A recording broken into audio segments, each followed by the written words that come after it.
નમસ્કાર વિદ્યાર્થી મિત્રો, તમારું ખૂબ ખૂબ સ્વાગત છે મારી આ ચેનલ સ્ટડી વિથ નેન્સીમાં. જો હજી સુધી તમે મારી આ ચેનલને સબસ્ક્રાઇબ ના કરી હોય તો જલ્દીથી સબસ્ક્રાઇબ કરજો, જેથી તમને મારા બધા જ વિડીયો સૌથી પહેલાં મળી રહે. આજે આપણે પ્રકરણ નંબર 1 વાસ્તવિક સંખ્યાઓમાં સ્વાધ્યાય 1.1 નો પ્રશ્ન નંબર 4 જોઈશું.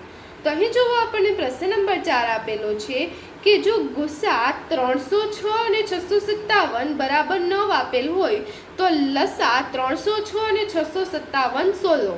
એટલે અહીં આપણે શોધવાનું શું છે? લસા શોધવાનો છે. કઈ બે સંખ્યાનો? 306 અને 657 નો. પણ આપણે સીધા અવિભાજ્ય અવયવ પાડીને આગળના દાખલાઓમાં આપણે જેવી રીતે શોધ્યું હતું એવી રીતે શોધવાનું નથી. અહીંયા આપણને ગુસ્સા આપેલો છે, એટલે ગુસ્સા અને સંખ્યા ઉપરથી આપણે લસા શોધવાનો છે. આનાથી આપણે સરળ રીતે શોધી શકીએ છીએ કે આપણને બે સંખ્યા કઈ આપેલી છે કે 306 અને 657 બે સંખ્યા છે. એનો લસા, એનો ગુસ્સા કેટલો આપેલો છે? 9. કે 306 અને 657 બે સંખ્યા છે, એનો આપણે ગુસ્સા શોધીએ તો 9 મળે. તો લસા કેટલો મળે એ આપણે શોધવાનું છે. તો એના માટે આપણે એક સૂત્ર જોયું હતું કે ગુસ્સા ગુણ્યા લસા બરાબર બંને પૂર્ણાંકોનો ગુણાકાર. એ આપણે ગુસ્સા ગુણ્યા લસા આપણે જોયું હતું કે ગુસ્સા ગુણ્યા લસા છે. ગુસ્સા હોય અને લસા હોય બંનેનો આપણે ગુણાકાર કરીએ એ કેના બરાબર મળે? તો જે બંને સંખ્યા હોય તે બંને સંખ્યાના ગુણાકાર સમાન મળે. બંને સંખ્યાઓનો ગુણાકાર બરાબર બંને સંખ્યાઓનો શું થાય? ગુણાકાર. તો આપણે આ વાત યાદ રાખવાની છે આ દાખલામાં. તો આ જોવો કે ગુસ્સા અને લસા, તો લસા તો આપણે શોધવાનો છે. ગુસ્સા આપણને આપેલો છે 9 અને બંને સંખ્યાઓનો ગુણાકાર, બંને સંખ્યા એટલે 306 અને 657 એ આપણને બંને સંખ્યા થઈ ગઈ. તો એ બંને સંખ્યાઓનો આપણે ગુણાકાર એનાથી સરખો થાય. ગુસ્સા અને લસાનો ગુણાકાર ને બંને સંખ્યાઓનો ગુણાકાર શું થાય? સરખો થાય. તો આ સૂત્ર ઉપરથી આપણે દાખલાનો જવાબ લઈ આવવાનો છે. તો અહીંયા આપણને પહેલી સંખ્યા એ છે એ કેટલી થઈ જશે? 306 અને બીજી સંખ્યા b બરાબર કેટલા થઈ જશે? 657. પહેલી સંખ્યા 306, બીજી સંખ્યા 657. હવે જે આપણને આપેલું શું છે કે ગુસ્સા આપેલો છે. ગુસ્સા આપેલો છે 306 અને 657 બરાબર 9 આપેલો છે. અને જે લસા છે, લસા આપણે છે 306 અને 657 એ આપણે શોધવાનો છે. તો હવે આપણે જે સૂત્ર છે એ સૂત્ર આપણે આવી રીતે લખવું હોય તો પણ લખી શકીએ કે ગુસ્સા એ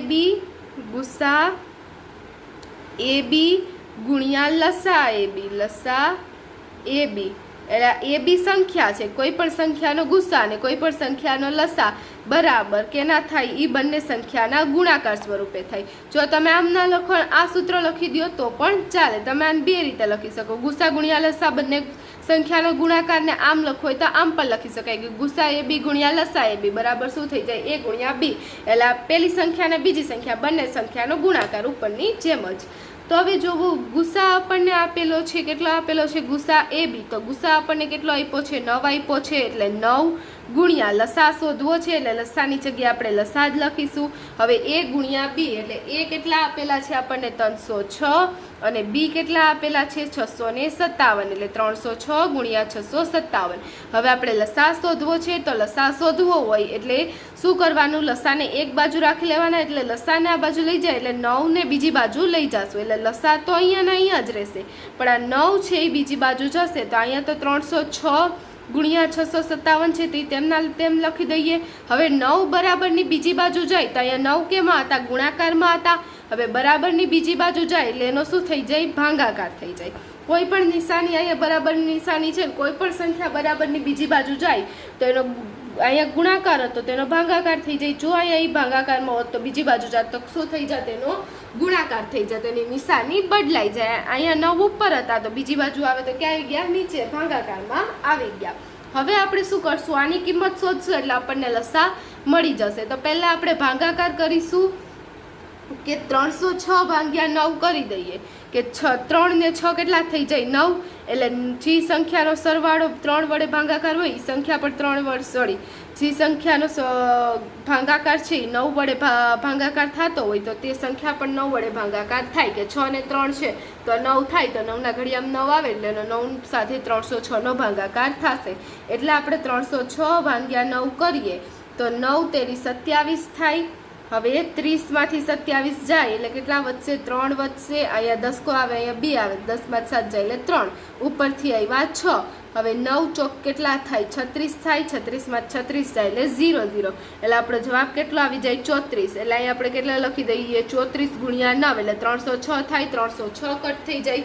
ઉપર 9 ને નીચે 9, 9 9 કટ થઈ જાય એટલે લસા આપણને કેટલો મળે? લસા બરાબર થઈ જાય 34 ગુણ્યા 657. એટલે આપણે શું કરવાનું?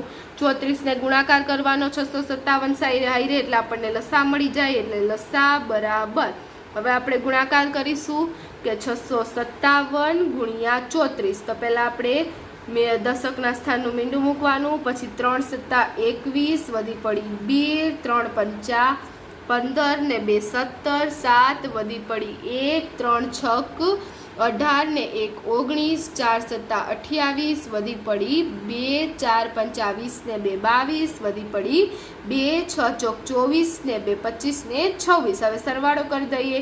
અહીંયા કેટલા આવી જશે? 0 ને 8 8, 2 ને 1 3, 6 ને 7 13 થઈ જાય, વધી પડી 1, 9 ને 1 10 ને 2 12 વધી પડી 1. એટલે આપણો જવાબ આવી જશે 22 33 8 એટલે 22,338. લસા કેટલો મળશે? આપણે ગુણાકાર કર્યો તો આપણને લસા કેટલો મળી ગયો?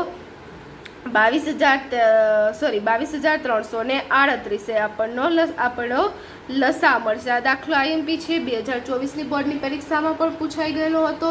એકદમ સરળ છે. આપણે ખાલી આ સૂત્ર છે એ સૂત્ર યાદ રહેવું જોઈએ કે ગુસ્સા ગુણ્યા લસા બરાબર શું થઈ જાય છે? બંને સંખ્યા હોય, બંને સંખ્યાનો ગુણાકાર થઈ જાય. અહીંયા તમે આ સૂત્ર પણ લખી શકો. મેં a ગુણ્યા b લખ્યું છે, ગુસ્સા ગુણ્યા લસા બરાબર a ગુણ્યા b લખો તો પણ ચાલે, અને બંને સંખ્યાનો ગુણાકાર લખો તો પણ ચાલે. કે અહીંયા આપણને ઉપર રકમમાં સંખ્યા આપેલી જ હોય છે કે ગુસ્સા 306 ને 657. એટલે આ બંને સંખ્યાઓનો ગુસ્સા કેટલો થાય છે? 9 થાય છે. અને આપણે લસા શોધવાનો છે. એટલે બંને સંખ્યા કઈ કઈ થઈ ગઈ? એક સંખ્યા 306 થઈ ગઈ અને બીજી સંખ્યા 657 થઈ ગઈ અને ગુસ્સા 9 થઈ ગયો. એટલે આપણું સૂત્ર છે ગુસ્સા ગુણ્યા લસા. એટલે સૂત્રમાં કિંમત મૂકી દેવાની, ગુસ્સા 9, લસાના લસા. હવે બંને સંખ્યાઓનો ગુણાકાર એટલે 306 ગુણ્યા 657. હવે આપણે લસા શોધવો છે એટલે 9 ને બીજી બાજુ લઈ જાય, ભાગાકારમાં થાય. હવે આપણે એનો ભાગ ઉડાડીને કિંમત શોધીએ એટલે આપણને કિંમત કેટલી મળી જાય? 22,338. એકદમ ઇઝી દાખલો છે અને આઈએમપી પણ છે. તો આપણો જવાબ આવી જશે, લસા કેટલો મળી જશે? 22,338. એ આપણા ચોથા દાખલાનો જવાબ આવી જશે. અને અહીં આપણો જે પ્રશ્ન નંબર 4 હતો તે પ્રશ્ન નંબર 4 પૂર્ણ થાય છે. જો તમને વિડીયો પસંદ આવ્યો હોય તો લાઈક શેર સબસ્ક્રાઈબ કરજો. જો હજી સુધી તમે મારી આ ચેનલને સબસ્ક્રાઈબ ના કરી હોય તો જલ્દીથી સબસ્ક્રાઈબ કરજો, જેથી તમને મારા બધા જ વિડીયો સૌની પહેલાં મળી રહે. અને જો તમને વિડીયો પસંદ આવ્યો હોય તો તમારા ફ્રેન્ડ્સને પણ જરૂરથી શેર કરજો. Thanks for watching.